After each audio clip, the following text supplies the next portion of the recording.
You mentioned that food is one of the biggest issues, that we are eating largely a lot of the foods that aren't supporting good metabolic health. Give us an idea of what you're talking about when you're talking about the foods that don't support us. I'll first tee this up by saying that with the level system, we are able to run a kind of a new paradigm of research. So we have started a very large scale distributed research program where people who'd like to participate can contribute their data in an anonymized and aggregated form factor, so that we can do some number crunching on it and understand trends and patterns. And so that general population study, it's the largest of its kind.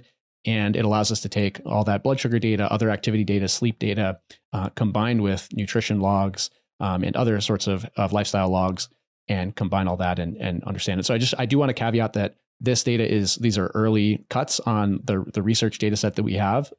So we'll be publishing this in the future. So I just want to say, like, these are not yet sort of finalized numbers, but just for the listeners to get some context there. Foods that we see in the data set today that are not supporting good blood sugar control. And the reasons that we want to control blood sugar and have nice, consistent reactions as opposed to huge spikes and crashes go directly to what you were just talking about, that quality of life. It's not just about avoiding disease. I think living a life where we're just trying to run away from a disease state is not the best way to go about it. We really should be focusing on aspirational stuff. Like let's feel better every day. Let's be better parents. Let's be better coworkers. Let's be better performers in the gym or whatever our athletic endeavors are. Let's lose weight and feel great. Those are the things that I like to focus on, as opposed to, and if we do that, we will inherently be improving our risk of disease.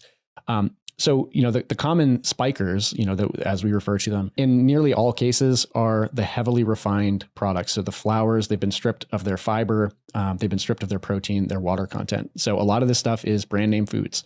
So I'll rattle off the top three. These are going to be brand names. They're going to be restaurants. I might get some hate for this, but Panera, McDonald's, Prolon.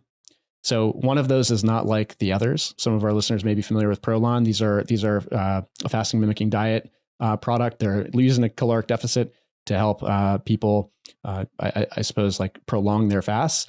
But what our data set is showing is that these have some rice flour, some quinoa flour. They're actually very stripped down to the dry ingredients, and people aren't really responding super well to them. They're seeing very large spikes and so greater than 50 milligram per deciliter spikes from foods like these, and they sit in the category alongside Panera sandwiches, McDonald's foods.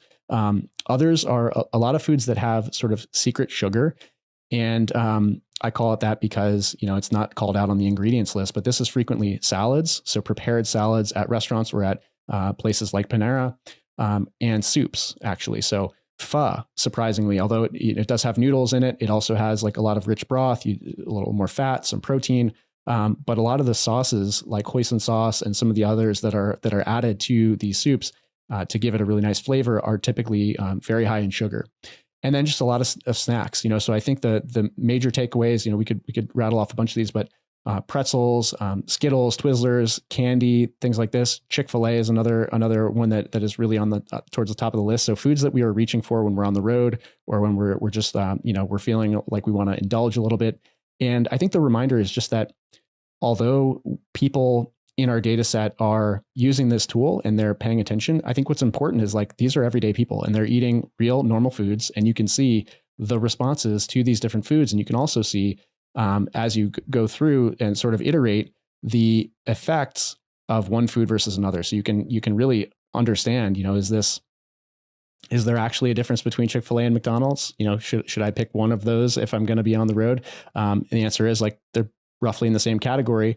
But when you're trying to think of what should I reach for? Well, pretzels versus pretzels with peanut butter are two totally different situations. And so like the addition of that nut butter, the protein, additional fat, takes a pretzel from something that could be, maybe causing a huge spike and causing an energy crash only 30 minutes later to something that can give you a nice, steady, consistent blood sugar output. So those are a couple. There's also drinks. I think liquid calories are one of those that they can be comforting, but when you're reaching for, say, a Thai iced tea instead of something like an Americano, you're probably going to be experiencing a blood sugar crash shortly thereafter, because people in our data set who drink Thai iced teas show scores that indicate a glucose delta far above 50. So these are, again, things that we're reaching for when we're probably on road trips or we're trying to get a little snack or feel good and reward ourselves a little bit. that a little extra taste. But I think that there are, in the data set, there's a strong indication that subtle differences between the foods, that don't really, I don't think take too much from the flavor profile, can have serious effects on the blood sugar control. And that's going to have a consequence on how we feel. So to recap that, to make sure that I understood it correctly, foods that are devoid of fiber, which tend to be these ultra processed foods that are devoid of healthier fats that are along with it, that typically would slow down the absorption of different sugars and glucose that we'd be absorbing in our body. These foods, which have become super pervasive in our environment today, they used to be a lot fewer percentage of our calories. Now, a lot of people are eating the vast majority of their calories from these foods. These foods are in a place where they're not just moderately raising our blood sugar, they're constantly exceeding quite large, quote unquote, spikes, where you reference the number 50, right? And what was the measurement for that? 50? That's 50 milligrams per deciliter. So if someone's used a CGM, you're typically going to be at your baseline around 70 to 100 milligrams per deciliter.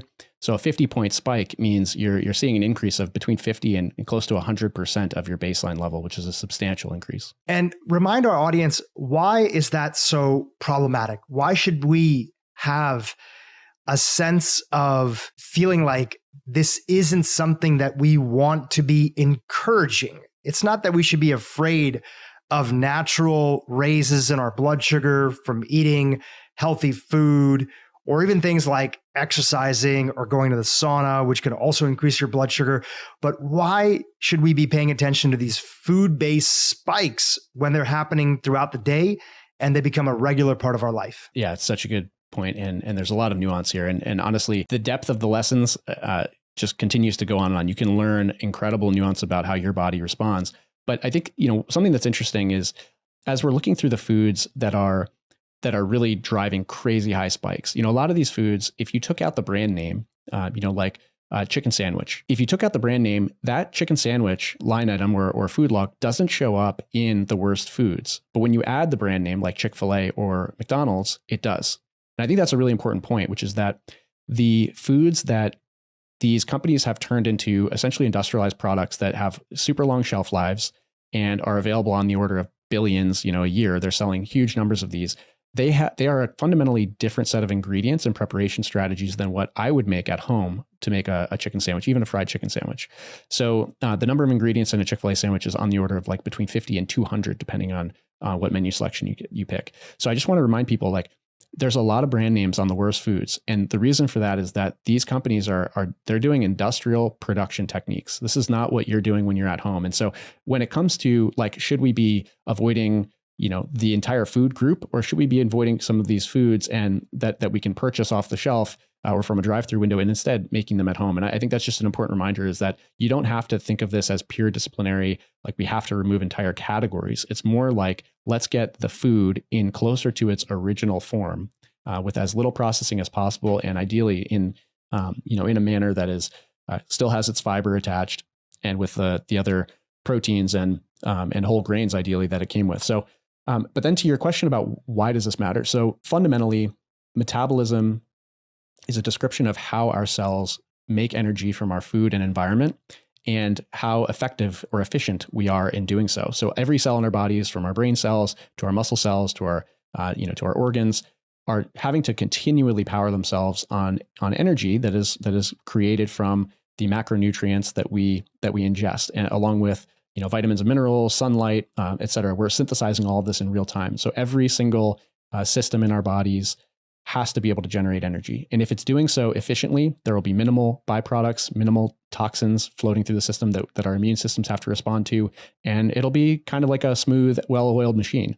The opposite happens, and you start to see chaos. So when our cells cannot generate energy effectively, not only do we experience the sort of mental issues when our brains are not able to generate energy efficiently, or the physical fitness issues or performance issues, or the sickness when our immune systems are being taxed by a lot of toxic byproducts.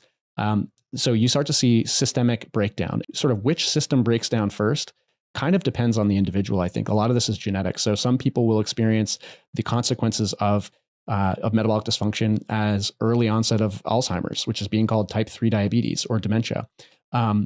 Or you may see heart disease for somebody who maybe has cardiovascular predispositions.